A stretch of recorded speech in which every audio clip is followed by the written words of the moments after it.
इमरान खान साहब के ऊपर, जो आपके साबिक प्राइम मिनिस्टर हैं, उनकी गिरफ्तारी के हवाले से बार बार खबरें आती हैं और ये एक बड़ी ख्वाहिश है और इमरान खान साहब को ये इंफॉर्मेशन पहुंचाई गई है। गालिबन ये मामला आपको भी पता हो कि दो चीजें की जाएंगी जिनका नवाज शरीफ साहब से बहुत ताकतवर लोगों ने वादा किया है कि एक तो इमरान खान को नाअहल करेंगे, दूसरा गिरफ्तार भी करके देंगे।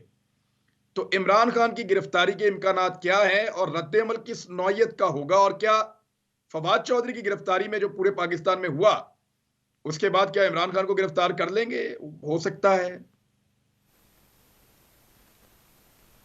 देखें, ये इसमें तो कोई शक नहीं है, पहले भी मैं बोलता रहा हूँ कि शदीद ख्वाहिश है कि इमरान खान को जो है वो नाअहल करार दिया जाए और गिरफ्तार किया जाए।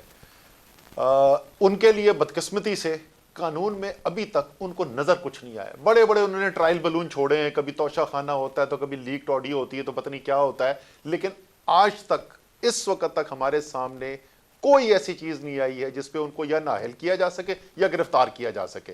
मैं इसमें भी शदीद तौर पे इख्तलाफ करता हूँ। वो लोग कभी कभी अल्फाज इस्तेमाल करते हैं, जी वो टेक्निकल नॉकआउट करेंगे। ओ भाई, टेक्निकल के लिए भी कोई कानून के अंदर कोई गलती दिखानी होती है। कोई चीज नहीं है इस वक्त इमरान। अगर इमरान खान को गिरफ्तार करने की कोशिश की जाती है, नाअहल करने की कोशिश की जाती है, सिवाय कानून तोड़ के, आइन तोड़ के काम करने का और कोई रास्ता नहीं है। और आपने बिल्कुल ठीक बात की कि अदलिया के ऊपर बेतहाशा दबाव भी आता है, लेकिन हमारी अदलिया का जो इस वक्त इम्तहान आ रहा है, ये शायद बहुत इतना बड़ा अदलिया के सामने इम्तहान आ रहा है। क्योंकि जैसे मैंने पहले कहा, जो कल बयान आया है कि जी वो तो ठीक है, आइन के अंदर ये लिखा हुआ है कि 90 दिन के बाद इलेक्शन, 90 दिन के अंदर अंदर इलेक्शन कराने, लेकिन ये तो नहीं लिखा हुआ कि इलेक्शन अगर 90 दिन में ना कराएं तो क्या होगा। मतलब अब तो ऐलान बगावत आइन के साथ बिल्कुल बरमला की जा रही है। तो अदलिया का बहुत बड़ा इम्तहान है। इमरान खान की नाअहली के केसेस जो वो सुन रहे हैं, उसके अंदर भी जो गिरफ्तारी की, अगर कोई गैर कानूनी गिरफ्तारी की कोशिश की जाती है उसके अंदर भी, और जो इलेक्शन है खास तौर पे पंजाब और खैबर पख्तूनख्वा के जो इलेक्शन है, ये तीन बहुत बड़े जो इम्तहानात जो हैं अदलिया के सामने आने वाले हैं। हम बात करते हैं इकोनॉमी पे। असद उमर साहब, वहां पे जाने से पहले मुझे ये बताएं कि आपको ऐसा लगता था या इमरान खान साहब को भी लगता था कि कुछ ऐसे हालात पैदा करने से पूरे पाकिस्तान में एक साथ इंतखाबात होंगे? अब अगर एक साथ इंतखाबात होंगे तो कम से कम जो दो सूबाई असम्बलियां आपने तहलील की हैं, उनके इंतखाबात अपने वक्त पर नहीं हो पाएंगे, क्योंकि किसी का मूड ही नहीं लगता। इलेक्शन कमीशन ने जो कौमी असम्बली की 33 नशिस्तों पर ज़िमनी इंतखाबात के लिए 16 मार्च की तारीख का ऐलान भी कर दिया है। क्या अब भी आपको लगता है कि एक साथ इलेक्शन हो जाएंगे? 10-12 दिन तो गुजर गए हैं। या अब पाकिस्तान 2 मरतबा जनरल इलेक्शन में जाएगा? देखिए, एक तो जहाँ तक इलेक्शन होने की मुमकिनात की बात कर लेते ना, इलेक्शन का शेड्यूल जो है जी वो तकरीबन 6 हफ्ते का शेड्यूल होता है। तो फैसला तो अगर आज भी कर लिया जाए, अगले हफ्ते भी कर लिया जाए कि हमने जनरल इलेक्शन की तरफ जाना है, तो इसी टाइम फ्रेम के अंदर, जिसके अंदर सूबाई इलेक्शन होने, उसी टाइम फ्रेम के अंदर जनरल इलेक्शन भी हो सकता है।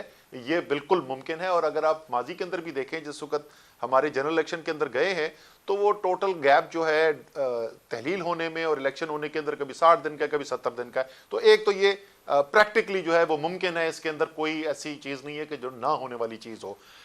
ख्वाहिश तो उनकी ये है कि ना जनरल इलेक्शन हो, ख्वाहिश तो उनकी ये है ना सूबाई इलेक्शन हो, कोई इलेक्शन ही ना हो, किसी भी तरीके से अवाम के सामने जाना पड़े, किसी भी तरीके से इमरान खान का सियासी मुकाबला ना करना पड़े। उनको इमरान खान से सियासी मुकाबला करना इस वक्त अपनी सियासी मौत नज़र आती है। तो वो तो हर कोशिश कर रहे हैं उससे भागने के लिए।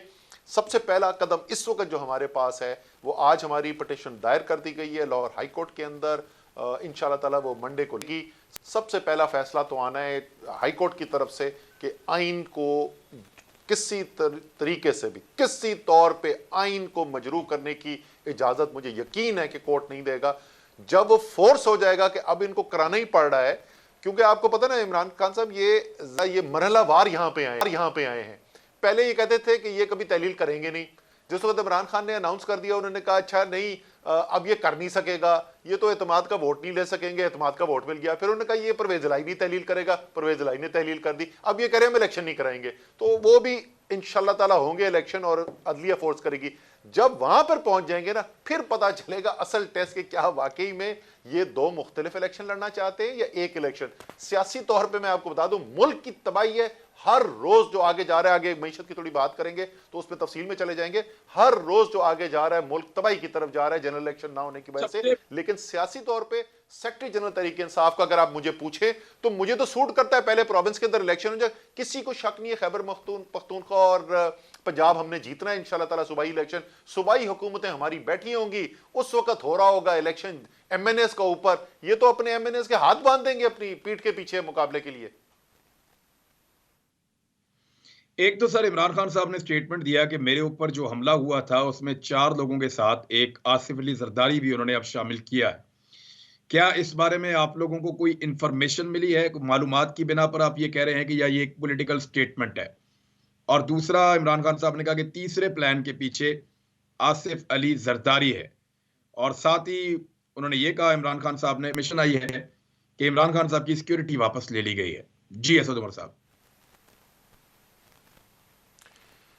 जी, दोनों बातें दुरुस्त हैं। इमरान खान साहब के पास इंफॉर्मेशन आई है, उनको इंफॉर्मेशन मुहैया की गई है, अंदर से लोगों ने की है, और उसके अंदर यही बताया गया है कि एक नया कातिलाना हमला करने का मंसूबा बनाया जा रहा है, जरदारी साहब की उसके अंदर शिरकत कही जा रही है। तो ये बिल्कुल दुरुस्त है कि इमरान खान साहब को ये मालूमात पिछले कोई 48 घंटे पहले जो है वो मुहैया की गई है, ये दुरुस्त है।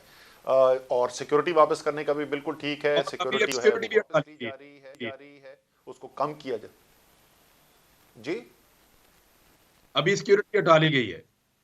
क्या पूछ रहे थे? सिक्योरिटी मुकम्मल तौर पे नहीं हटाई गई है, वो किस्तवार कम की जा रही है, किस्तवार कम की जा रही है। बनीगाला से तो उन्होंने वापस बुला लिए थे, यहाँ पे भी ज़मान पार्क में कम कर दी गई है, और अभी मज़ीद दबाव है कि और कम करने के लिए दबाव है, और मेरे ख्याल में वहाँ पे इरादा यही नज़र आता है कि उसको मुकम्मल तौर पे हटा दिया जाए। जो क्लोज प्रोटेक्शन यूनिट होता है साबका वज़ीर आज़म के पास, उनको तो विड्रॉ कर लिया गया है। पंजाब पुलिस की भी नफरी में कमी की गई है, और इसी तरीके से दूसरे सूबों वाले जो हैं उनको भी हिदायत आ रही है कि उनकी पुलिस भी पुल आउट की जाए। तो आज़ाद कश्मीर और गिलगित बल्तिस्तान में आपकी हुकूमत है, तो वहां से जो सिक्योरिटी मौजूद है और बाकी सिक्योरिटी आप लोग अरेंज करेंगे, क्योंकि इस वक्त अगर इमरान खान पाकिस्तान में अगर किसी की जान को, लीडर की सबसे ज्यादा खतरा है, जिस पर गोलियां चल भी चुकी हैं, तो वो इमरान खान है। और आपको ये पता है कि एस्टेब्लिशमेंट से भी उनकी एक मुखालफत चल रही है। तो ऐसी सूरत हाल में आपके पास सिक्योरिटी प्लान फिर क्या है? हमारी आज शाम को मीटिंग हुई इसी चीज़ के ऊपर, सिक्योरिटी के ऊपर। उनके जो चीफ सिक्योरिटी ऑफिसर हैं वो भी थे उस मीटिंग के अंदर, शिबली फराज साहब जो उनकी चीफ ऑफ स्टाफ हैं वो भी उसके अंदर थे, मैं भी था, एक दो और लोग भी थे। तो बड़ा तफसील से हमने जायज़ा लिया है उसका।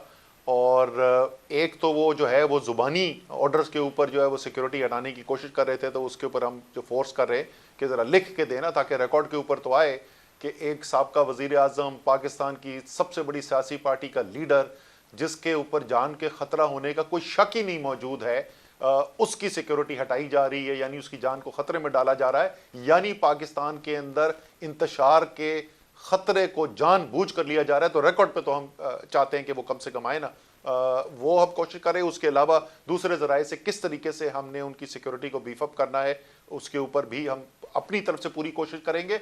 लेकिन मेरे ख्याल में जो इमरान खान की पोजीशन है पाकिस्तान के अंदर, जो उनका सियासी मुकाम है, मेरे ख्याल में ये रियासत की जिम्मेदारी है कि पूरी की पूरी सिक्योरिटी ऐसी मुहैया की जाए जिसमें उनकी जान को कोई ना खतरा हो। क्योंकि इमरान खान को खुदा न खास्ता कुछ होता है तो ये पाकिस्तान के लिए एक ख़तरा है। ये सिर्फ इमरान खान की जान की बात नहीं है, ये पाकिस्तान के लिए ख़तरा है। 2022 बहुत सारे तोहफे भी देखे गया पाकिस्तान की आवाम को। पाकिस्तान की आवाम को एक तोहफा ये दिया कि आवाम को पता चल गया कि पाकिस्तान का मीडिया क्या है। साल 2022 में सबसे ज्यादा देखे जाने वाला चैनल बोल न्यूज रहा नंबर 1। हमने बहुत सारे शोज और ट्रांसमिशंस की, पूरा साल मुसलसल जदोजहद में निकल गया कि ये वोट ऑफ कॉन्फिडेंस के पीछे कौन लोग थे।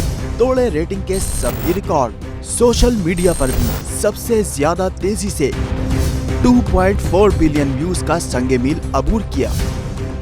एंकर्स को भी आवाम में सबसे ज्यादा मकबूलियत मिली और सोशल मीडिया पर भी बोल रहा सब पर सब्सक्राइब करें और बेल दबाएं ताकि कोई खबर रह न जाए।